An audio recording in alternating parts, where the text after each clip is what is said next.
It's a very good morning from me, Neil Morrice, back in communication with you on this Saturday, the 21st of August. Of course, this is the day of the Ebor Handicap, sponsored by Sky Bet at York. It is the richest handicap run in our calendar, and I've got a juicy bet for you in that. Let's go straight to that. The first of actually 4 bets that I'm giving you today.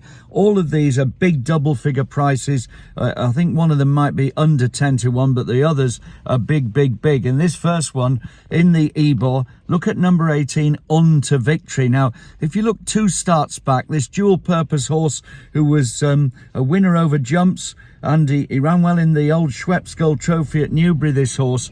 2 runs back on the flat in a listed race at Goodwood. He got to within a length and a half of Hookham. Well, Hookham is a class act. Remember what he's done. He was placed in the Hardwick Stakes and he's won 2 group races subsequently, Hookham. On to Victory, wallowing there at the base of the handicap, and I see that Alan King has booked a lovely apprentice in £5 claimer, Safi Osborne. I like the look of this On to Victory. If rain comes, it won't bother the horse one iota, and so each way for me, On to Victory. William Hill, 28 to 1, and not only that, they're going 6 places. You can't miss that. Go and get it now. That 28 to 1 On to Victory with William Hill, 6 places. Well, the next bet runs in the 225, and this horse is trained by a man who gets his horses ready for these handicaps with real panache. This is a man called Hughie Morrison, and in this 225 he runs number 11, Surrey Gold. Now, Surrey Gold's a horse I've had on my radar for a while.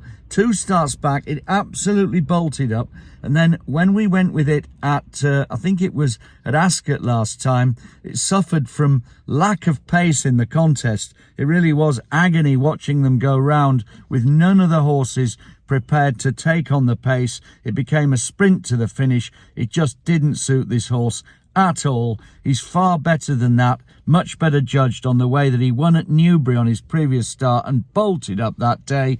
Here he is, he's back from a little break for Hughie and David Egan. Horse number 11, Surrey Gold. Plenty of 10 to 1 around about this horse today, and that of course is going to be another each way investment in the 225, Surrey Gold for the Hughie Morrison team. Now, the third bet at York, and again at York, runs in the 445, and this comes from a stable that I have a close attachment to, that of Sir Michael Stout. Now, Sir Michael, by his high standards, has been very quiet this week, but here in the 445, he runs a horse called Aryan Power, horse number 13. Man of the moment, Sylvester de Souza, is going to jump on this King Power Racing owned colt by Kingman. Of course, Sylvester, fresh from his Nunthorpe success on Winter Power yesterday, here he is on Aryan Power.